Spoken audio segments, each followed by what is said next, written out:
Welcome to the WHHI-TV Daily News. I'm Betsy McDaniel. As always, there's a lot to talk about in the Lowcountry today, so we'll get started with a few headlines. Since the last presidential election, it has become common to hear accusations of state and federal officials attempting to register non-citizens to vote. But the State Law Enforcement Division says that is not happening in South Carolina and is being backed by Governor McMaster. SLED's initial review says any allegations that state agencies are attempting to illegally register non-citizens to vote is unfounded, even though the law requires service agencies to provide a voter registration form for anyone applying for state benefits, including non-citizens. In fact, the first question on the voter registration form is, are you a citizen of the United States? If you check no, the form clearly states, do not complete this form.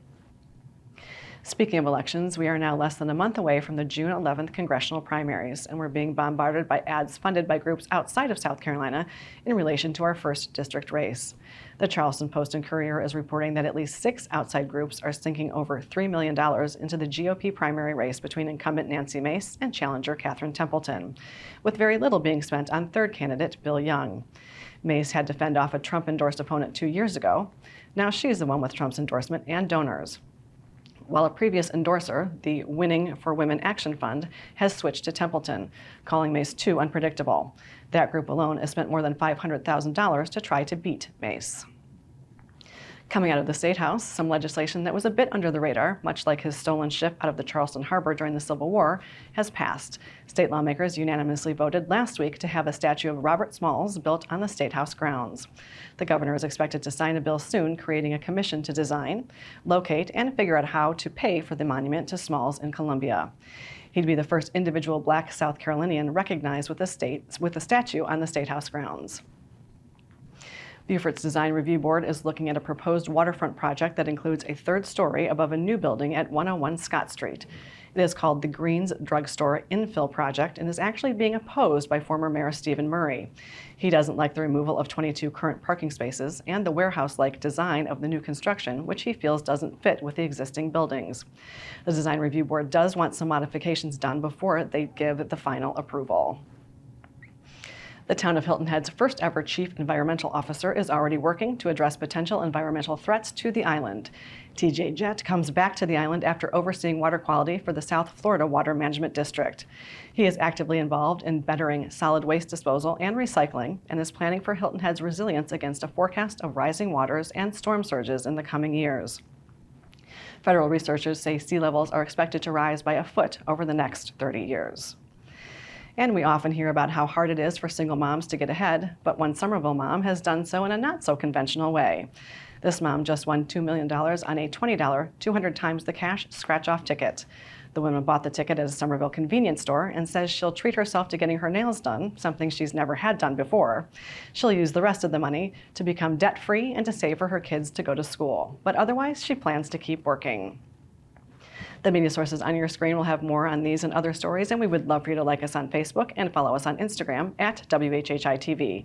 And if you have an idea for a news story, we'd love to hear it, so drop us a line at news@WHHITV.com. And now here's Justin Jarrett with what happened last night in the Lowco. Hey, it's time for Last Night in the Lowco on WHHI, powered by LowcoSports.com. There's only one high school sports season still churning in the Lowco, with the South Carolina High School League state track meets beginning Thursday with the Class 1A meet in Columbia, and it ended with a celebration for the track and field stars from Seabrook. The Whale Branch girls claimed their 3rd consecutive state title, and the Warriors finished runner-up in the boys' standings with a haul of medals coming back to the Lowco. Among the biggest standouts were Destiny Pryor, who won gold in the 100 meters and silver in the 200 and long jump, Talaijah Bartley, who blazed to wins in the 100-meter hurdles and the 400, and Larmore Pryor, who took gold in the long jump and bronze in the 200. That trio was also joined by Natalia Aburto on the gold medal-winning 4x100 relay. Football star Bradford Thompson was the top point scorer for the Whale Branch boys, placing 2nd in the shot put and the discus, while the Warriors also took silver in the 4x100 relay, and Jesse Richardson and Keith Chisholm each scored in 3 events but fell just short of the podium. We'll take a deeper dive into the results and round up the Lowco contingent's marks from the Class 3A meet tonight on the Lowco Sports Lowdown, where state championship Hilton Head Christian Academy baseball coach J.W. Wilkerson is scheduled to join us to discuss the dream season and his transition to the athletics director role at HHCA. Hope you can join us. For Lowco Sports and WHHI, I'm Justin Jarrett. Until next time, go Lowco. Are our clouds going to stick around? Let's find out with Maria.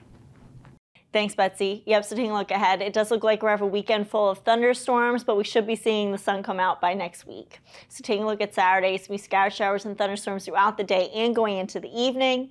Hillnet's going to have a high 82, a low of 73. Bluffton's have a high 82, a low of 72. And Beaufort's have a high 83 and a low of 72.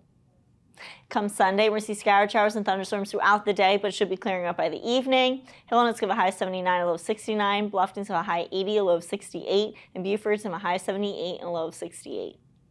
The sunrise for this weekend is going to be at 6:23 and sunset's going to be at 8:16. Taking a look at the tides, Saturday high tide's going to be at 5:53 a.m. and low tide's going to be at 1:29 p.m. And then come Sunday, high tide's going to be at 6:45 a.m. and low tide's going to be at 2:12 p.m. Taking a look into next week, Monday it's going to be cloudy and breezy in the morning, but otherwise it should stay clear throughout the day and into the evening. Highs will be in the upper 70s, lows in the mid 60s.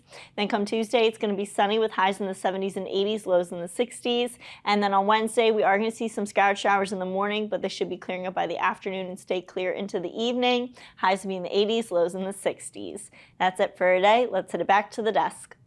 After a quick break, we're going to learn the signs to look for if somebody is drowning. We're going to find out about how Sarah Mitten did. She was here a couple of weeks ago at the U.S. Pickleball Championship, and it's the start of the sea turtle season. Amber Kuhn will be here to talk about it. Stay with us.